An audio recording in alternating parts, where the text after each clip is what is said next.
Nice to see you. I'm going to get started. So, I don't know where is this about half you guys? This is 2/3 of us. Is this who usually shows up? Yeah. Okay, great. Okay.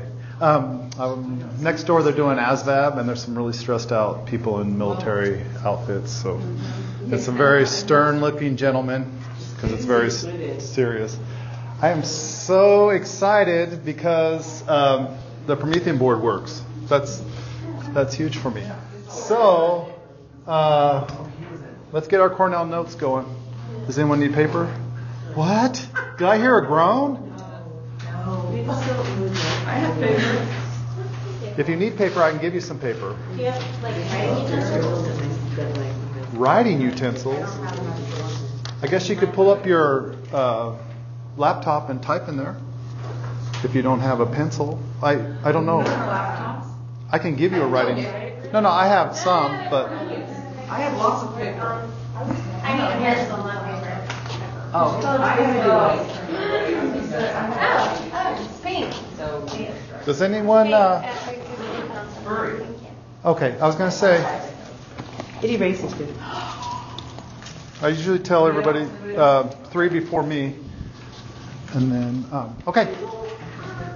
So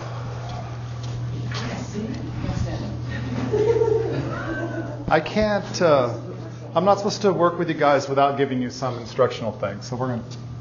Cornell Notes is part of it. So this is our topic, and what do you guys think? Why don't zebras get ulcers? Why don't any animals? Let's see. Mr. Epke said it's because they die too soon. We're animals, and we get ulcers. I mean, non-Homo sapiens. Do you know of any others? Do gorillas or? No, you are on the right track.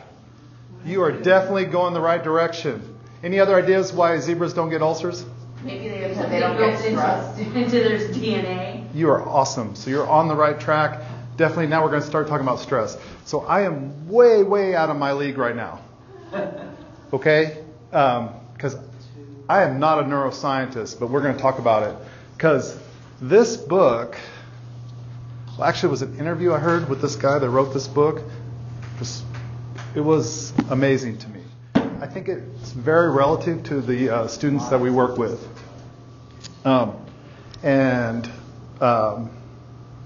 I was telling Miss Watson about it, and she's like, wow, oh. And I thought, yeah, that's kind of how I feel about it. All right, so let's go here. Okay, so here's our case study with a shoulder partner. This is what happened, and then answer these questions. So you two, can you two be partners? And you two? And if you have questions, just ask me. He wants to. He lost it because of the change.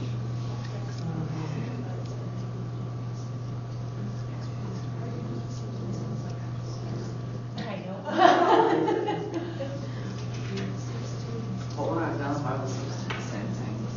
I should have stopped the moment for one day. I would have. I don't know. And I would check to see what the rules were. I was swimming to substitute. Take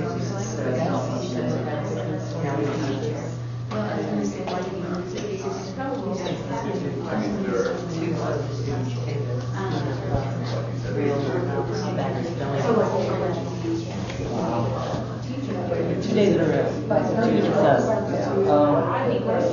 Fault. And told her that she wasn't going to get she didn't improve her spelling. Well, that was not right.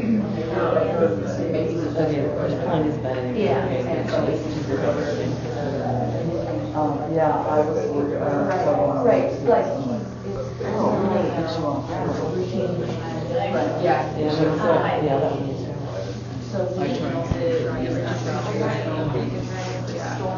Okay. All right. Okay, so this actually happened recently in a room I was in. So this is You were observing? Yeah. So what I was going to say is, do you guys think this is far-fetched? Could you see that happen here? I would have done the same. Okay, was there anything over here that you didn't understand? No. Okay, Well, so I have a question. why did X Wait, lose his I have mind? a question Yeah, do, about okay. the Red. What were the directions from the teacher? That's exactly what I said. Did the directions say students absolutely not allowed to have earbuds? Or maybe specific students can have earbuds and some students can't. because Or of did, timing. or did the teacher just not address it at all in their? Yeah, did they address it all in instructions? Okay, so Yeah, that's what my. what does the Highland Park handbook say? Oh, it's up to the, It's up I to have discretion. no idea. I don't know, I haven't seen a handbook in a couple of years. No, Okay. it's online, we have one, it's Okay. online. Okay, this is really good. The handbook makes it very clear that they're not to have electronic devices in the room. Oh, gee whiz. Having said that, they have a Chromebook. Well, yeah, that's what that I was trying to get at. Okay, so the handbook's clear, and So they just- I'm not 100% sure on that, other than I know the substitute was told, here's some work they have to do, Right. have them do it. The substitute came in, all the other students are getting along with the program, the student wants to have his headphones in, or her headphones in. Right, okay. So Okay, we went with maybe he's used to having the earbuds, or maybe he was trying to get away with it because there's a sub, but he's used to the routine of his regular teacher telling him in a certain way that he can't have the headphones. woo. So the change. So, different Yeah, different teacher. routine. Yeah. Routine. Different expectations. I'm gonna make this smaller. Any other ideas? Or just even in the language, maybe the Are you sub. talking about ideas about who is to blame, or all of the whole No, thing? why did he lose it? Oh, why did he lose it? Might have had a traumatic incident, and that He is could be his hungry. coping mechanism. Yeah, he could be hungry. Maybe because to block out the noise. But some kids' music is what calms them so they can Right. be in school. Okay, yeah, Is there treatment to cope? yeah. Okay, I don't know, maybe you don't agree. I feel this is a bad situation. This is not ideal. Okay, who's to blame for it? I sent the homework teacher and he could not like clear directions for the subject. Okay, I'm just for sake of argument, the teacher said no earbuds. Okay. I would say. I don't know that, but I'm just I gonna would say. say the substitute, because I feel like as a substitute, you're coming in, you already know that these students' routine is going to be different. So I've worked with a lot of substitute teachers who, on both levels, are really respectful about how they're talking to the student, about, hey, it's like, don't kill the messenger, but here's what your teacher is telling me. Kind of, not like, no, you can't have them. Right. Kind of, so Okay, I've worked with some so of I'll be honest with you. Yeah. The sub was very respectful, Oh, okay. just very like these are the rules, and you're going to do this. Why do we need to assign blame? That's good. It's I'm concerned about the blame and not just how can we problem solve. if we don't, we're problem solving. So we're trying to figure. Blame is not necessarily. I didn't mean to like you. I just mean Like, it's the principal. this is a negative situation. What happened? What do you guys think happened that got it off track and we couldn't be on it? So it kind of goes with that first one. If you feel like this is his coping mechanism, maybe some notes from the teacher saying, hey, X needs quiet space, or it's okay if he uses his headphones. The one part that was weird for me being in there is the sub didn't let it go. Yeah. Substitutes have a hard time with And that. so then it became this power trip. Like you are going to take out your headphones. You're going to take out your headphones. If I hadn't been there, it would have escalated much faster. Oh, yeah. I have a relationship with the student. The student wouldn't he didn't go to the next level of screaming and yelling and getting super aggressive. He wouldn't let him because I was there. I know it's because I was there. Otherwise, it would have. And also I appreciate. Have you stepped into other people's rooms? Mm-hmm. And definitely students at Highland Park think when there's a sub or a different teacher, it's a free for all. Right. It's a free day. Most schools. Yeah. So okay. So this kind of goes as a sub. What could you have done differently? Maybe. Let it go. Let him listen to his earbuds. Well, I would, yeah. And if he doesn't do his work, he doesn't do his work. The least the sub could have done was let it go and just left a note for the teacher. Yeah. Okay. And is that what you would have done? I would have. Would you say? I would Break have. on it up and like you can try this if it becomes a distraction and kind of take them out. Like Yeah. ask me for a second. Yeah. Or even ask why do you need this? Like ask a question or give them a little bit of trust and see what happens. Yeah. Don't That's just good, like too. be rigid and don't ask questions. It's funny you're saying that because that's all the techniques I was using with the student while the sub was just. I'm like, do you really have to have the headphones on? Do you know what you're supposed to be doing? Can you do it without the headphones on? Was it too loud? And that's why he wasn't disrespectful to me at all. Yeah.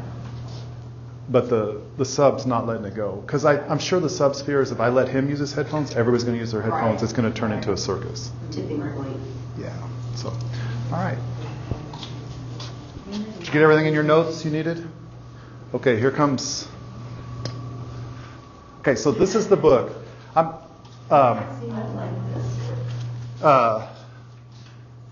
So again, this guy he is an excellent speaker. I put the YouTube here. I'm not going to open it up. That's one of his lectures. I highly recommend. I got so deep into it. Now I'm taking his lecture at Stanford. his course at Stanford. It's free. Online, Yeah, it's amazing. He is amazing to me. It's like he's a what's it called? Primatologist. He studies primates. That's where this comes from. Don't take his name away yet. Thank you. Okay. And I'm happy to share this with you when we're done. Just writing down that YouTube address. Yeah, let me share it with you and then you'll have it. Thank you. Okay. So with your partner, you can run through these. This might show up in your notes because this will definitely be on the exam at the end of the thing. What is homeostasis? Your home environment, I think. You work with those two. Your group. Your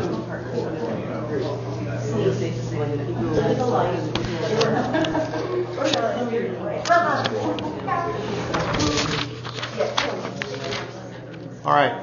Just for sake of time, what is a stressor? Because this isn't really the meat, but what is a stressor?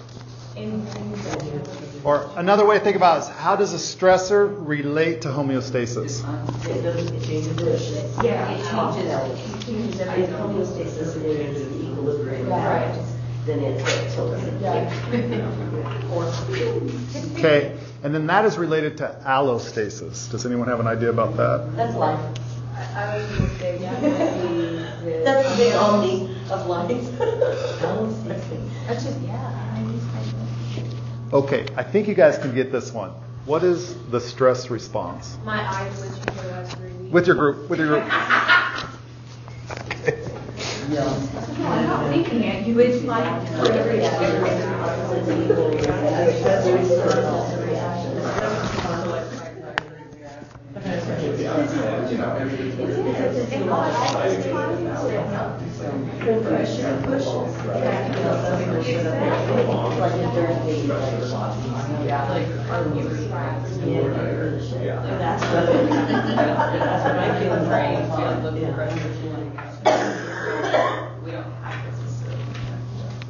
All right, last one. What is the difference between stress and distress? And we use them in common language as the same thing. No.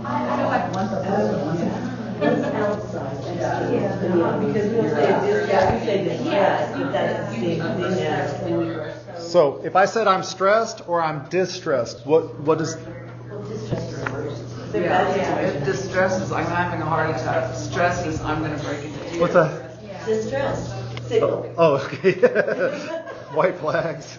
That's the distress signal if you're feeling. Turn the flag upside down? Yeah, I got you. Okay, let's go through this. Homeostasis, anyone got a good guess? Or it's the your nose? balance of life. Okay, so, Yes. what? Oh, I said like your baseline. Yeah, so that's a good way to think about it. Homeostasis is that we want to stay at a baseline. So a tendency towards relatively stable equilibrium. So we want to stay at a relatively stable equilibrium. So your day is pretty routine. You're feeling like your emotions are held in check. That's homeostasis. Stressors are anything that knock you out of that. Okay. Light red, yes. And allostasis is after you've been knocked out, trying to get back to it. So See, I kind of get it now because allo meaning like allow me to get back where I need to be. I love your beautiful mind. You should write that in your notes. That's a good way to remember that.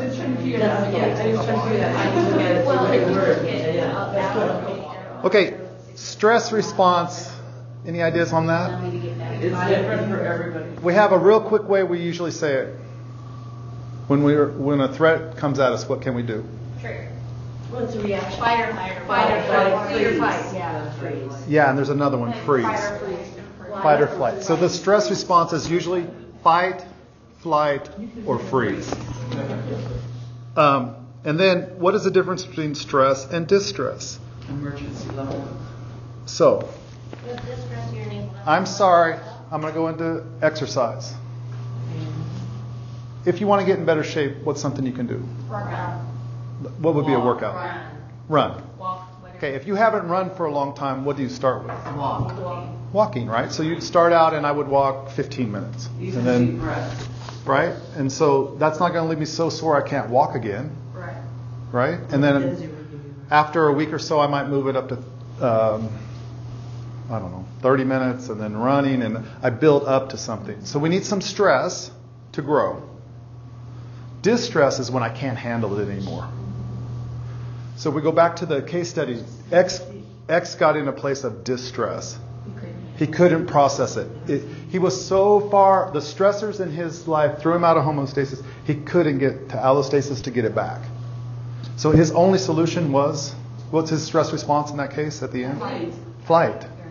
I'm just getting out of here. I can't deal with this. So, all right. Good. So we got some vocabulary in. So here's our, and this we're going to get to this. So I know there's the freeze part. Noticeable. When you get stressed, you start breathing faster. Your mouth may go dry. Do you have this? Do you ever have encounters with students that leave you really stressed? Heart rate accelerates. Your heart goes up. You start breathing harder. One of the really cool things about that also is you have hyper alertness because you're in survival mode. Okay, so those are the noticeable effects. Here's things you can't see. You can't see the adrenaline shooting through your body, right? And you can maybe we say we feel the blood pressure, but our blood pressure is rising. So that's putting all this stress on our strain on our circulatory system. All right, I thought this was funny. Our sphincters close. Yeah. Cover up.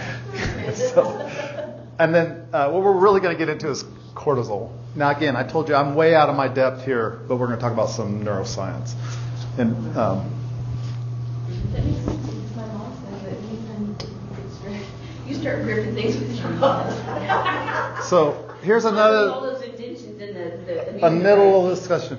Why are health outcomes for people born into poverty so much lower than for those born with sufficient levels of? Who's healthier? People that People born in poverty or people born with enough to eat? That's sort of wealthier people are. why. Because they have more access to health, because they have more knowledge, because they're better educated, because they have the time to focus on themselves, because they learn that they need to take care of their own body before they need to, because they don't have to worry about They their can needs. afford food that's good for you as opposed to They what's have, there. people with wealth have the resources to. You don't have to worry about survival. Yeah. They have the That's resources. where hierarchy. Yeah. Makes sense. Can I go the other way? Going the other way, I would have said the poverty just because we're used to not having anything. And so when wealthy people lose something, you do stress more about losing what you had. And Yeah. I mean, most of my life. Oh, so I think, so you're saying poor people will be healthier? Growing up, I didn't know that I didn't have the things that other kids had because I just never had that. She might might be talking about resiliency.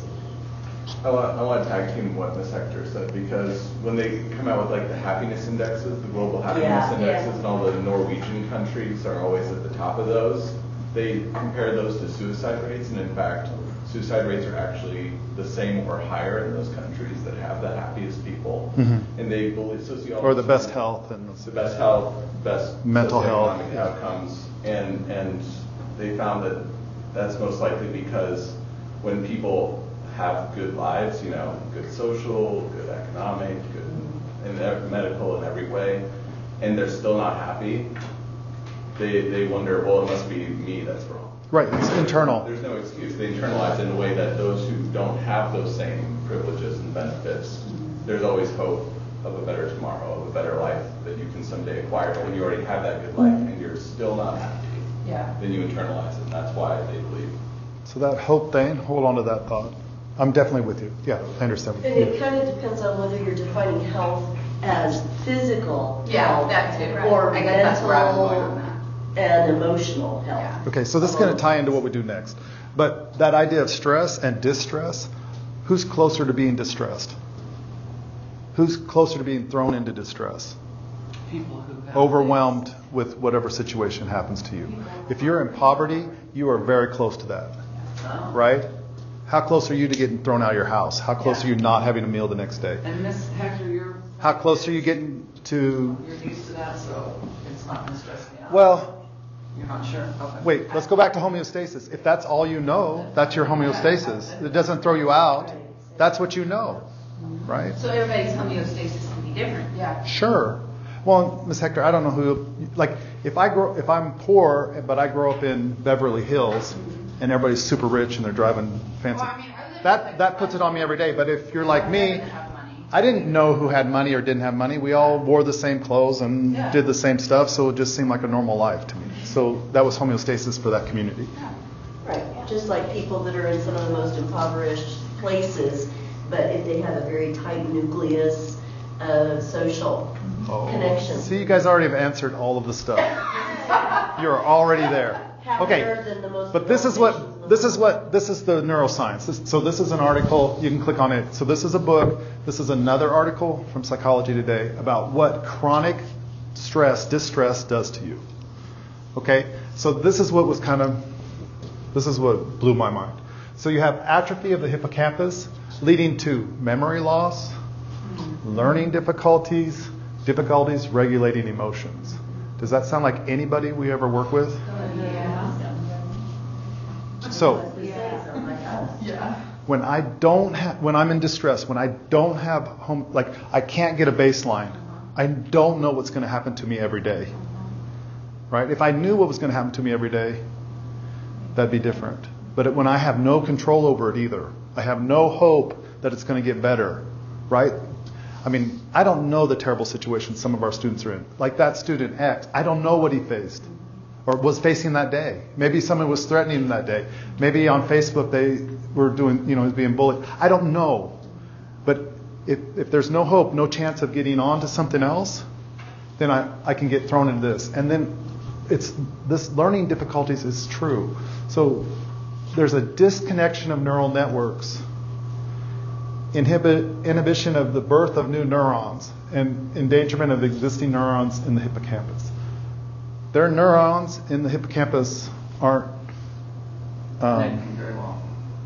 We're going to get into it. Yeah, their body is in a distress situation. It's trying to survive. So the body's doing what it's supposed to do when you're under stress. The reason zebras don't get ulcers, I meant to tell you that in the beginning, is they can't think past right now. Human beings, we can be stressed about... That's going to pass me out. Well, what happened 5 years ago? We can be stressed about our own death that may be 50 years away. Yeah. And people that get obsessed with certain topics and become super stressed about it, right? It's beyond reason, but and that your body doesn't know. It just sees it as a stress. It has a stress response to it, right? So if I talk about the President of the United States right now, some of you guys are going to get super stressed, and you have very little to do with it. Like you're not going to be able to affect it. Those kinds of things. But human beings can take it on. So we can anticipate stress or that something bad is going to happen in the future. A zebra right now is just, where's the lion? Where's that lion? There's the water. And then the lion's on them, and they know what to, I gotta get out of here. Yeah. They go, but then it's over, right? If either they die or the lion doesn't kill them or whatever. Yeah. But humans, here's the other thing. You can relive your stress over and over and over and over again. And have the same, there's things in your life right now, if you start thinking about them, you'll have the same stress response you had. Okay. So, the next one is this gray matter. This is, again, so you have gray matter. It's the thinking, computing, decision making. And white matter, that's the connections. So what happens when you're under distress is you have a decrease of gray matter, which ties directly into what we just talked about, and you have an increase of white matter. So the ratio's off. And what happens with the white matter is you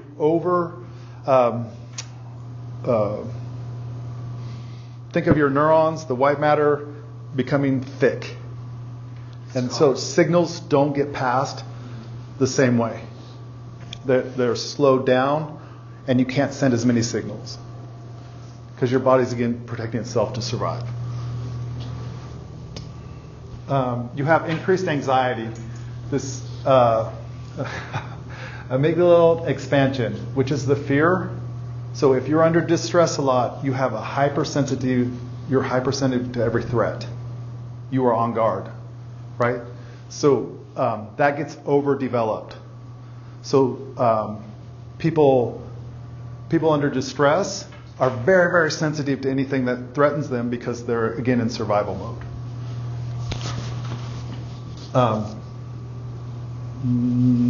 Let's see. You have a depletion of dopamine. And this goes back to what you were saying a little bit. Anhedonia, which is the inability to feel pleasure. That's when I'm sure you've seen students that are basically numb all day long, just zombies going through it. That's a sign of high levels of cortisol in their system and chronic stress and depression. And then the last one is stem cells that inhibit connections in the prefrontal cortex. And that's something that gets talked about a lot. The prefrontal cortex, what do you know about it? What's your executive controls? When does it fully develop? 24 years old. 24 years old. Yeah. Your mid-20s. And so what does it do for you? How I make decisions. To make decisions. It helps you delay gratification. And you can think about this is going to lead to this and this is going to lead to this. When it's not developed, I may know right from wrong, but I can't figure out the consequences. So this in the book it says this, when they go to prisons and study inmates' brains, lots and lots and lots of them have severe prefrontal cortex damage. So if you ask them, is it okay to murder someone? They will say no. And then you said, why did you do it? I don't know. He made me mad. So they know right from wrong, but they can't. And so the chronic stress delays that or inhibits the development of your prefrontal cortex. So you're having a really hard time thinking this is going to lead to this, to this, to this. And you're already dealing with a population that doesn't do that. That's why little kids they don't think about the future too much. Well, and I'm thinking about my own experiences with my ex-husband. he was born 6 weeks early, so he was premature basically. So I'm wondering how being premature affects that. Right. And I can't give you a percentage of, and I can't tell you that X had any of this. He may have to be the happiest kid ever and that none of this had to do with it. It's just something kind of curious to me because I always blamed the fact that he was premature on a lot of his issues. So what do we do with this information? So I haven't, because this I get, but. This isn't enough? I haven't done enough for you? Well, no, you're fabulous. This is the what. I want to get to the how do we interview. Okay, I got it. keep doing stuff. We only have like 10 minutes left. I know, like cortisone. Okay, I'll just skip through that. Okay, here's something else that happens. So, there is a stress addiction.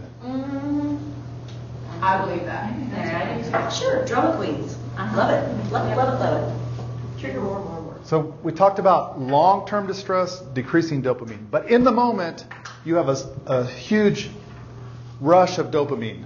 The reason you have that is if I'm actually being attacked and they're cutting me to pieces, if I'm aware enough, I can save myself. So your body dumps adrenaline and dopamine into your system. Dopamine makes you feel really good, and you fight through things, right?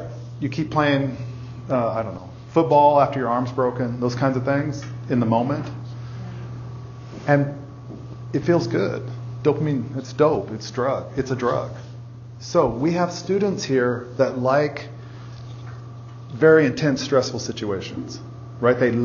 It seems weird that it's against my culture to like scream and yell and argue and get loud and get super emotional, right? I feel like that's losing control. But for some students, they have a stress addiction. They feel the adrenaline rush and the dopamine they get to their brain makes them feel good in that situation, which seems super bizarre to me. This is kind of stuff that blows my mind. But it's a survival response. Just gone out of the way. So the brain will seek out more of the feel-good chemicals in order to maintain the same stress level, which, just like the addiction, requires higher amounts of stress over time. So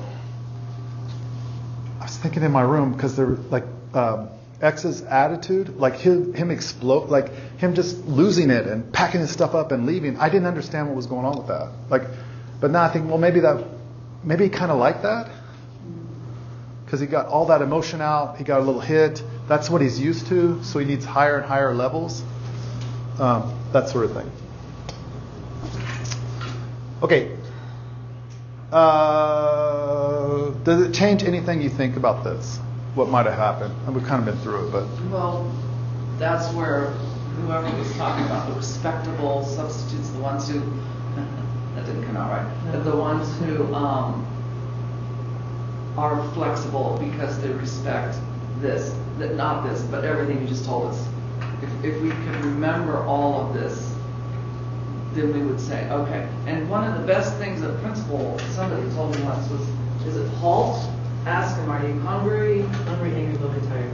Are you hungry? Are you angry? Are you lonely? Are you tired? What's going on? Kind of make that assumption that perhaps one of those things is going on, and just, okay. Well, and the student can analyze, oh, this is why I'm stressed right now, that kind of thing. Right. Yeah. Okay. Kind of what I was getting at, not with you, but there are definitely people that say X is a bad kid.